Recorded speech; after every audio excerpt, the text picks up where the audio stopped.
Hare Krishna, Radhe Radhe. Welcome to my channel Laddu Gopal ji की सेवा ज्ञान भक्ति। कैसे आप सभी लोग, आशा रखती हूँ अच्छे ही होंगे। आज का जो प्यारा सा क्वेश्चन है आप देख रहे होंगे, अमरनाथ शुक्ला जी का है कि एकादशी व्रत उद्यापन की सामग्री बताई जाए।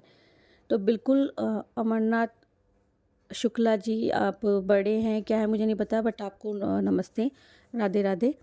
तो सबसे पहले मैं बता दूंगी कि एकादशी का व्रत हो या कोई भी व्रत हो, उसका उद्यापन ज़रूर से करना चाहिए, क्योंकि व्रत की जो पूर्णता है तभी मानी जाती है। तो उद्यापन करना बहुत ज़रूरी होता है।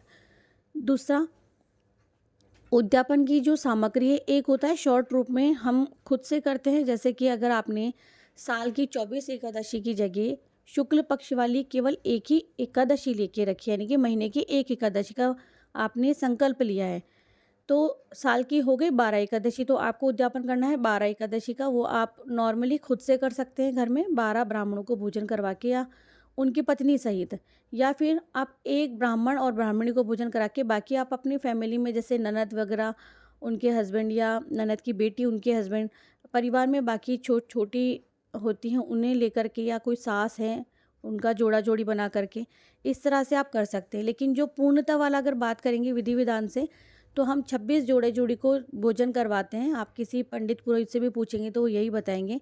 वैसे तो 24 होते हैं, लेकिन 26 क्यों करवाते हैं ये भी आपको पंडित जी बता देंगे। तो चलिए अब हम लोग इसकी सामग्री और बाकी वार्तालाप पर आ जाते हैं, क्योंकि वीडियो बहुत बड़ी हो जाएगी। और एक बात कि कहीं कहीं पर ऐसा होता है कि बिना पुरोहित की पूजा या उद्यापन कर दिया जाता है, तो वो पूर्ण तरीके से हम लोग नहीं जानते हैं, क्योंकि इसमें हवन होता है और हवन में मंत्र होते हैं।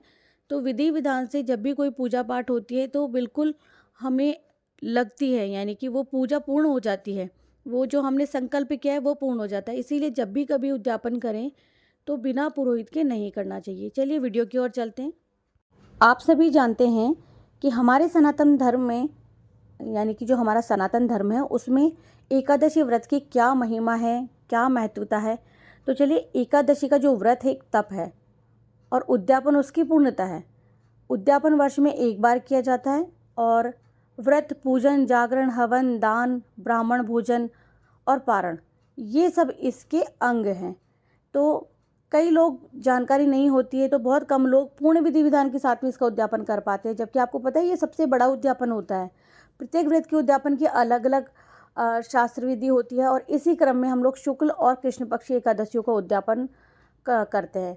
तो जो शास्त्र लोक विधि है वो अलग होती है, कई लोग नॉर्मली कर देते हैं, और ये देखिए जातक के ऊपर होता है, यानी कि आपके ऊपर होता है।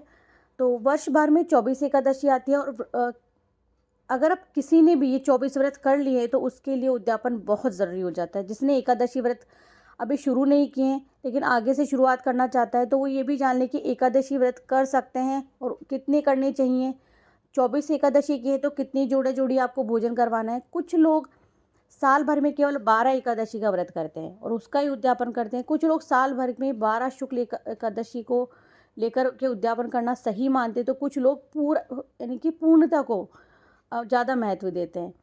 तो जिसकी जैसे इच्छा है वो वैसे कर सकता है। कृष्ण पक्ष वाले व्रतों का उद्यापन कृष्ण पक्ष की एकादशी में होता है, शुक्ल पक्ष वाले का शुक्ल पक्ष की में होता है। कभी भी चतुर्मास में उद्यापन नहीं करना चाहिए, विशेष करके ध्यान रखिएगा। और उद्यापन जो है एकादशी या द्वादशी को करें, तो वैसे भी 2 दिन लगते हैं इस उद्यापन को करने में, 2 दिन पूरे पूरे से लगते हैं। लेकिन उद्यापन कभी भी चतुर्मास में ना करें। वापस से मैंने बता दिया है, शास्त्रों के अनुसार एकादशी उद्यापन 2 दिन का कार्यक्रम होता है। तो पहले दिन एकादशी का व्रत के साथ में पूजा शुरू होती है, और द्वादशी को हवन करके 24 या 12 ब्राह्मणों को भोजन और दान दे करके ये उद्यापन पूर्ण होता है। प्राचीन काल में क्या होता था, एकादशी उद्यापन की जो विधि होती थी, अगर उसको देखें तो बहुत बड़ी होती थी, लेकिन हम लोग क्योंकि गृहस्थ आश्रम में भी हैं तो नॉर्मली करते ही हैं हम लोग। तो उद्यापन की जो सामग्री है मेन वो है, वो देख लेते हैं एक बार। सबसे पहले आपको भगवान जी की प्रतिमा, कुछ आपको लाल, पीले, सफ़ेद, काले रंग के वस्त्र चाहिए, क्योंकि पूर्णता से हो रहा है विधि विधान से, तो पंडित जी ये सब चीज़ें आपको लिख करके देते हैं। पहले मैं बता दूं, अगर आप कोई पुरोहित कर रहे हैं, पंडित जी कर रहे हैं, आचार्य कर रहे हैं, तो वो आपको संपूर्ण सामग्री की लिस्ट देंगे और आप बिना झिझक के बाजार से ले आइएगा, सारा सामान लिख के देते हैं। फिर भी बताते हैं, तुलसी दल, मंजरी चाहिए होती है आपको, पंचामृत, आचमनी के लिए जल, पात्र और आचमनी। कलश चाहिए आपको, 2 से 4 कलश आपको चाहिए पूजा में। शंख चाहिए भगवान जी को स्नान और पूजा में रखने के लिए। अर्घ्य देने के लिए लोटा चाहिए भगवान जी के लिए। कपड़े चाहिए, जनेऊ चाहिए, पुष्पमाला और तुलसी की माला। 1.25 मीटर कपड़े आपको पंडित जी लिख के देंगे, या 1-1 मीटर जो भी है। लक्ष्मी जी और विष्णु जी की प्रतिमा, दुर्गा माता की प्रतिमा, ये सब उनको चाहिए, क्योंकि पंच देवी देवताओं को वहाँ पे वो स्थापित करते हैं। षोडश मातृका बनाते हैं, अष्टदल कमल बनाते हैं। तो चंदन पाउडर चाहिए होता है आपको, रोली, कुमकुम, चावल, धूप, अगरबत्ती, तिल, फल, दक्षिणा के लिए जो भी आपको रुपए पैसे बताए हैं पंडित जी ने वो। और षोडश मातृका तो हर पंडित जी, हर व्यक्ति ही बनाता है, क्योंकि इसके बिना पूजा अधूरी होती है। पान के पत्ते चाहिए होती है, लौंग, इलायची, सुपारी और बत्तियां चाहिए होती है। घी चाहिए होता है, हवन के पूजा के लिए भी घी काफ़ी सारा चाहिए होता है और वैसे भी चाहिए होता है। तो मुख्य आरती के लिए भी अलग से दीपक चाहिए होता है, तो ये बात ध्यान रखें। और जो आचार्य जी, पंडित जी हैं, और जो एक विशेष जोड़ा जोड़ी को पूर्ण तरीके से सामान दिया जाता है वो अलग होता है, वो मैं आपको बता दूंगी। तो धोती, अंगोछा और साड़ी, ब्लाउज़, दक्षिणा वगैरह, चूड़ा या 16 श्रृंगार की सामग्री वगैरह सब कुछ देते हैं। तो भोग लगाने के लिए नैवेद्य चाहिए होते हैं, लड्डू, बताशे, इलायची दाना, ये सब चीज़ें।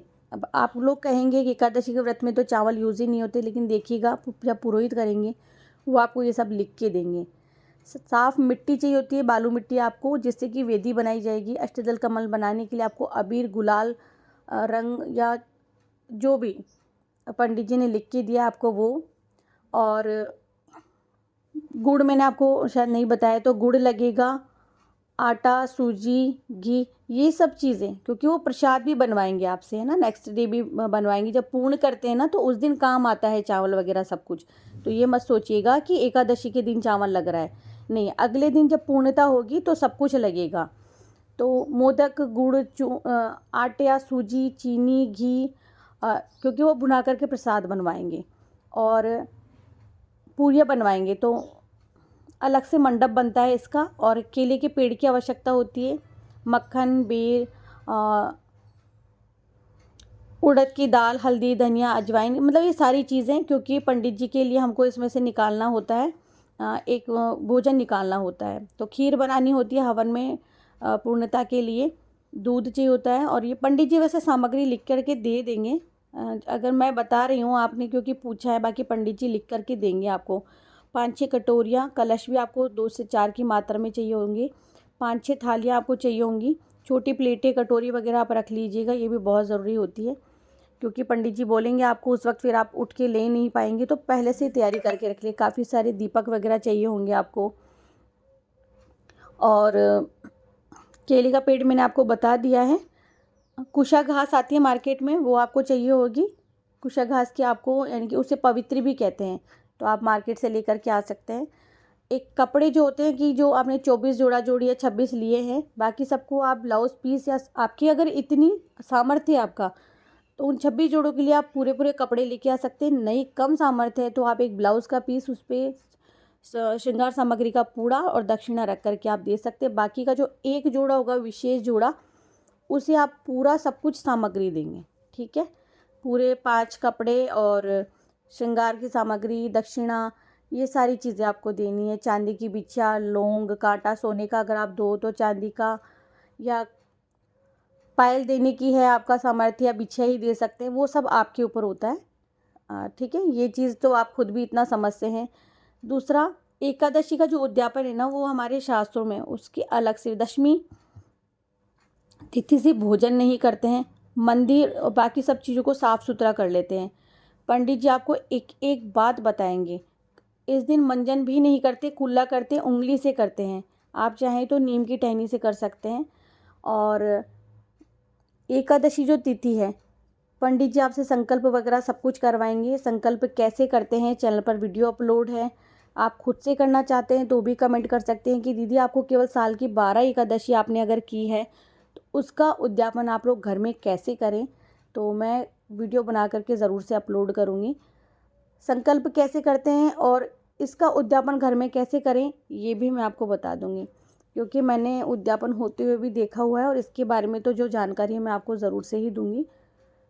बाकी पुरोहित का कार्य देखिए, एक बात मैं आपको बताऊंगी, दर्जी, हलवाई, बनिया, सब लोगों का अपनी अपनी जगह पे अलग अलग महत्व है। जैसे कि प्रत्येक एकादशी का अलग अलग महत्व है, उसी तरह से पुरोहित का भी महत्व है। तो पुरोहित से ही हमें काम करवाना चाहिए। गौमूत्र चाहिए होता है देखिए शुद्धिकरण के लिए, और हवन सामग्री चाहिए होती है, हवन के लिए समीदा चाहिए होती है, पान के पत्ते और पान बना हुआ। ये सारी चीज़ें सामग्री एकादशी उद्यापन की हैं। और कई लोग जो पहले के होते हैं वो पाटे पे बिठा के भोजन करवाते थे, पाटा लगा के, चौकी लगा करके। आप देखिए एकादशी का जो भोजन आप करवाएंगे वो आप हरी पत्तल पे भोजन करवाएं। विशेष अगर सेवा करना चाहते हैं तो चरण ज़रूर से धोएं, ब्राह्मणों के चरण और जो ब्राह्मणी साथ में आती हैं, ब्राह्मण देवता के चरण इत्यादि धो करके फिर उन्हें आप वस्त्र आदि दान करके दक्षिणा करके दे के ही भेजें। देखिए आपका सामर्थ्य, आप 12 एकादशी का करना चाहते हैं, 24 एकादशी का करना चाहते हैं, बट जब भी करें पूर्ण विधि विधान से करें। कोशिश की है मैंने आपको इसमें सब कुछ बताने की। चंदन मस्तक पर तिलक लगाने के लिए आपको चाहिए होगा। छोटी छोटी सी चीज़ें मैंने बताई है जितना मुझे पता। ये मैंने बिल्कुल भी देख करके नहीं आपको बताया, ये जो मैं जानती थी वो मैंने आपको बता दिया है। और आई थिंक मैं जितना जानती हूँ और वो ठीक है। बाकी तो जब आप बड़ा करते हैं तो ऑलरेडी आपको पुरोहित बता देते हैं कि ये सब आपको करना है। और ये जितनी प्रतिमा होती है गणेश जी की, दुर्गा माता की और लक्ष्मी नारायण जी की, ये सब आप जानते हैं कि जिनकी पूजा हो रही है तो घर में ये सब चीज़ें तो चाहिए ही चाहिए होगी। ठीक है, तो देसी घी वगैरह जो है वो अधिक मात्रा में चाहिए होता है। तो ये जो एकादशी का उद्यापन होता है थोड़ा कॉस्टली होता है। जब आप पूर्ण विधि विधान से करेंगे ना थोड़ा कॉस्टली पड़ता है, तो आप आराम से ही करें अगर करना है तो। और 12 एकादशी आप शुक्ल पक्ष वाली आपने की है वो करना चाहते हैं तो ये आराम से नॉर्मली आप इसे कोई भी कर सकता है। तो ये आपके ऊपर है पूर्ण तरीके से। आशा करती हूँ आपके लिए वीडियो इन्फॉर्मेटिव होगा, आपको अच्छा लगा होगा। अच्छा लगे तो प्लीज़ एक कमेंट कर दीजिएगा, वीडियो को आगे शेयर कर दीजिएगा। और कोई भी उद्यापन ज़रूरी क्यों है वो जान लेते हैं। बहुत छोटी सी बात है, कोई भी पूजा व्रत हम करते हैं देवी देवताओं को साक्षी मान के करते हैं, तो उनको सबको भोग लगाना, प्रणाम करना उसकी पूर्णता माना जाता है। ठीक है, तो किसी भी व्रत की पूर्णता तभी मानी जाती है जब विधि विधान से उसका उद्यापन किया जाए। उद्यापन करना इसलिए भी आवश्यक है क्योंकि हम जो व्रत करते हैं उसके साक्षी सारे देवी देवता होते हैं, यक्ष होते हैं, नाग होते हैं। तो ऐसे में उद्यापन के दौरान जो हम पूजा करते हैं और हवन करते हैं उन सभी देवी देवताओं को उसका भाग प्राप्त होता है ना। और इस दौरान जो भी पूजा की जाती है ना, जो भी पूजा की जाती है तो दान दक्षिणा दिया जाता है। इन सब से उन देवी देवताओं को भाग उनको मिला, जैसे कि मैंने अभी पहले बताया। उससे जो हमने जिस कारण से व्रत शुरू किए हैं या अपनी मन की इच्छा से किए हैं या मन इच्छा के लिए किए हैं या कोई भी आपने संकल्प भगवान के सामने रखा है, वो तभी पूर्ण होगा जब देवी देवताओं को उनका भाग मिलेगा, जिन्हें हमने साक्षी मान करके सारा विधि विधान से व्रत किया और पूजा किया, हवन किया, जो भी किया। तो किसी भी व्रत की पूर्णता के लिए उद्यापन बहुत ज़्यादा ज़रूरी होता है। जैसे कि मान लीजिए कि हमारा पेट भरने के लिए हमें भोजन का अंदर पेट में जाना ज़रूरी है। ऐसे नहीं भोजन को देख के हम लोग नहीं पेट भर सकते। उसी तरह से एक छोटा सा उदाहरण था, व्रत की पूर्णता के लिए उद्यापन ज़रूरी है, चाहे जैसा व्रत हो। क्योंकि वीडियोस पेंडिंग रखी हुई है तो वो अब अपलोड होगी। तो मिलते हैं नेक्स्ट वीडियो में। आप सभी को बस यही कहना चाहूँगी कि भगवान की पूजा भाव से की जाती है। सामग्री की कमी हो लेकिन भावों की कोई कमी नहीं होनी चाहिए। तो अगर आपको इस वीडियो में कोई भी कमी लगती है तो ज़रूर से मुझे कमेंट कीजिएगा। बाकी देखिए मैं पुरोहित नहीं हूँ, जितना मैं जानती थी आपको बताया है मैंने। पंडित पुरोहित से जब आप वार्तालाप करेंगे वो आपको ज़रूर से बताएंगे। हरे कृष्णा, राधे राधे। होली आने वाली है तो आप सभी को होली की ढेर सारी शुभकामनाएं।